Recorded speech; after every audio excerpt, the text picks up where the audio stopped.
Canadian police have recently uncovered a disturbing trend on the dark web. Cybercriminals are jailbreaking artificial intelligence systems, stripping away their safeguards to repurpose them for fraud, impersonation, and even bomb building instructions. We spoke with Alex Robey, an AI researcher, about whether current AI models can develop their own harmful intentions and what safeguards could be implemented against them. When we think about risks of AI, there are like three buckets of things that I think about. One is third party misuse. So, like, can a third party manipulate my use of an AI? Second bucket is an individual user themselves manipulating AI. And the third bucket is the AI itself kind of becoming sentient and having its own goals that are divorced from humans. So, at present, to the best of any researcher's understanding, current models are not scheming or plotting against humans. Just to be clear, we have no evidence that there are productionized models that are trying to subvert our actions or are trying to use humans to commit crimes or to do anything that's particularly bad. But what a lot of research that's going on right now is trying to do is trying to anticipate if that were to happen in the future, how would we detect it and how would we mitigate it? And so actually, I'm at a conference today, which is purely designed around how do we control very powerful AIs that may be misaligned or may have intentions that are divorced from humans, um, and thinking about ways to sort of mitigate those threats. We also discussed what potential legislative measures could address AI jailbreaking. It's a complicated issue right now. Part of the complication is that it's unclear what the liability structure is around jailbreaking, which would inform, policies or governance that should be implemented here.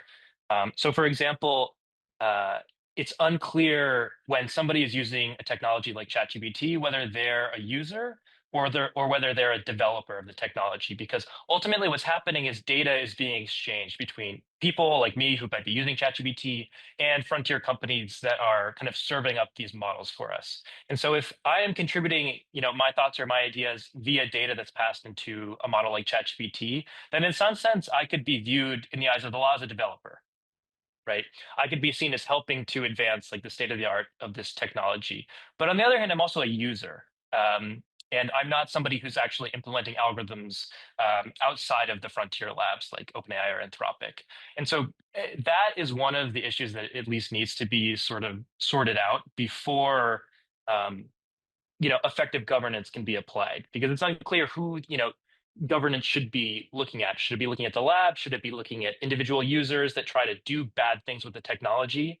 Like, there was a really compelling case recently where there was an individual who committed, a domestic terror attack in the U.S. by blowing up a Cybertruck in Las Vegas. This was in January, and was using ChatGPT to help facilitate that. Now, that may not have constituted a jailbreak, but it's clear that the technology, in some sense, was used to help facilitate committing a crime there. And obviously, that's something that legislation needs to look at. It needs to sort of, have an effective way to, have incentive structures that cause people not to do that, not to commit crimes, not to use the technology to commit crimes. It's still completely up in the air what governance needs to do. Um, but effective policies could, implement switches that could turn off these models at any time.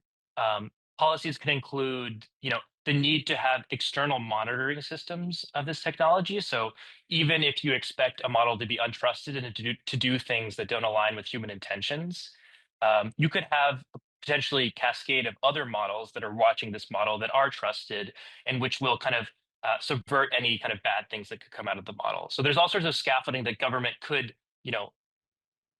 enforce being implemented on this technology as well. And finally, we touched on the rapid evolution of AI related crime and how research and law enforcement can fight back. Frontier labs, people who provide models to the general public, think like OpenAI or Google or Anthropic, are doing their own internal monitoring to mitigate their own liability, right? So these companies are doing a relatively, what I would say, responsible job of looking through the logs of hundreds of millions of conversations between all the people who use this kind of technology and trying to pinpoint particular users or particular patterns of behaviors that might lead to facilitating a crime. Um, so that is one thing that can be done here, and that to some extent doesn't require collaboration between law enforcement and labs if the labs are properly incentivized to do that themselves. Because you would expect them to be in the best position to monitor their own systems. They're the experts on AI, and therefore they kind of know what to look for. Um, there's a problem in enforcement here too, where giving actionable insights to law enforcement is tricky. It's hard to predict whether somebody is maliciously using the technology or just kind of on the edge of what would be considered acceptable. And we don't actually have a good established pattern of behavior of what exactly is acceptable here. Um, it can be the case that someone trying to facilitate a crime will submit queries to ChatGPT to try to figure out, for example, how to buy a gun or how to blow something up.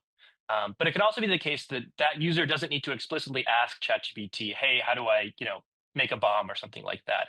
You can get that information through a sequence of, benign-looking queries about, basic physics, basic biology and chemistry, and things like that. So, actually tracking down individuals who may be misusing the technology is a very, very complicated problem. So again, like this is another area where like we need more thinking and more research around what the right interventions are to allow law enforcement to collaborate here, whether that's requiring logs to be kind of turned over to the proper authorities when some internal switch is flipped. That's certainly one option. um, Having people who are experts in AI in law enforcement itself and involved in government seems to be an important step here. There have been good steps taken toward this, for example, with the US and UK AI safety institutes or AI security institutes, which kind of sit as a middle ground between governance structures and like frontier labs to try to advocate for policies that are going to make us all better off. And so, to summarize, the wheels are sort of turning in this direction, but it's not clear that we have concrete solutions around this yet.